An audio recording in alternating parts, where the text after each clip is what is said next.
English Winds Collection. Against the wind. Gone with the wind.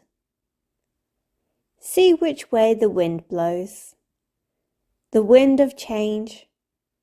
A straw in the wind. Against the wind. The idiom is used to describe a situation where someone is facing challenges or obstacles that make it difficult to achieve their goals.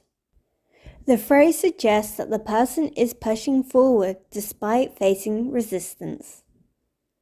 The small business owner was struggling against the wind of competition from larger corporations but refused to give up.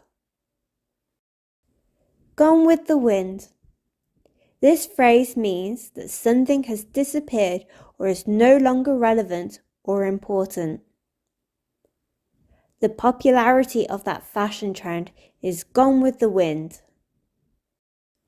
See which way the wind blows.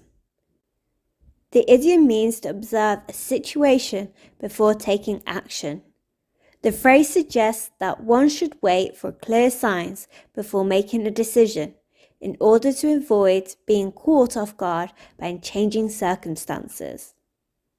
Before making any investment decisions, it is wise to see which way the wind blows in the market.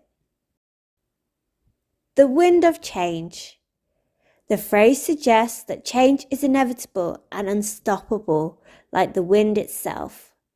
This idiom can be used to describe a situation where a fundamental shift in the status quo is occurring, which will lead to the significant changes in the future. The wind of change is blowing in politics, with more young people getting involved in voting. A straw in the wind. The idiom refers to a small sign or an indicator of something larger. It can be used to describe a situation where a small change or development could signal a larger trend or problem.